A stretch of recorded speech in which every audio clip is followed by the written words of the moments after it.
আসসালামু আলাইকুম ও রহমতুল্লাহি ওয়া বারাকাতুহু। বিসমিল্লাহির রহমানির রহিম। শুরু হচ্ছে মৃত্যুর সম্রাট অধ্যায়ের কেউ অমর নয় পর্বের প্রথম অংশ। মানব ইতিহাসের নিষ্ঠুরতম পুরুষটিও ভালোবেসেছিলেন। তাকে শাসন করার অধিকার ছিল শুধু দুজন নারীরই। প্রথমজন তার মা হোয়েলুন, দ্বিতীয়জন তার স্ত্রী বর্তি। একমাত্র বর্তিরই ছিল দুই খানের সামনে সোজাসাপটা যে কোনো কথা বলে ফেলার মতো সাহস।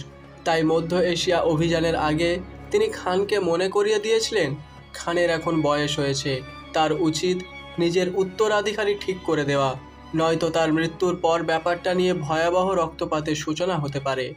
খান কথা দিয়েছিলেন অভিযান থেকে ফিরে সাম্রাজ্যের উত্তরাধিকারী নিযুক্ত করবেন। বর্তিকে তিনি এত ভালোবাসতেন যে কেবল বর্তির সন্তানদেরই নিজের উত্তরাধিকারী করেছিলেন।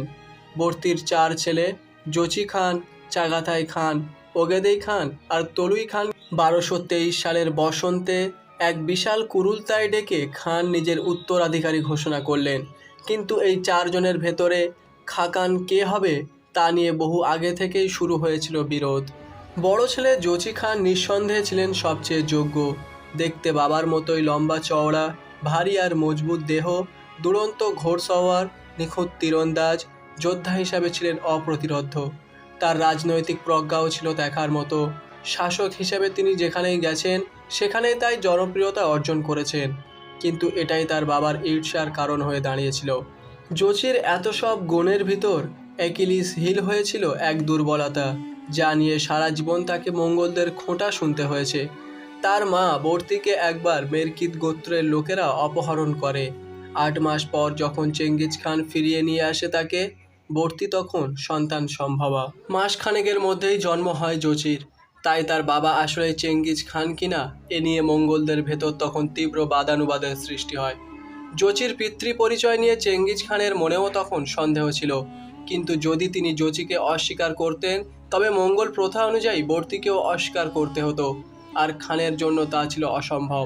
তিনি বর্তিকে শুধু একবার জিজ্ঞেস করেছিলেন জোচি তার সন্তান কিনা। এরপর আর কখনোই জোচিকে তিনি অন্যান্যদের চেয়ে আলাদা করে দেখার প্রয়োজন বোধ করেননি।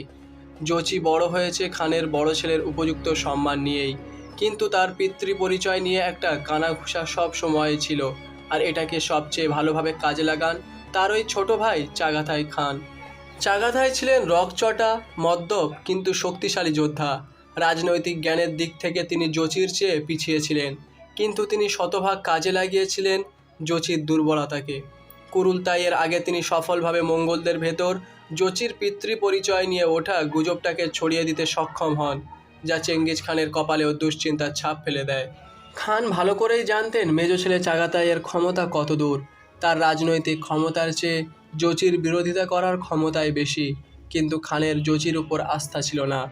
জোচি ছিলেন প্রচণ্ড স্বাধীনচেতা, নিজের যা ঠিক মনে হতো তাই করতেন।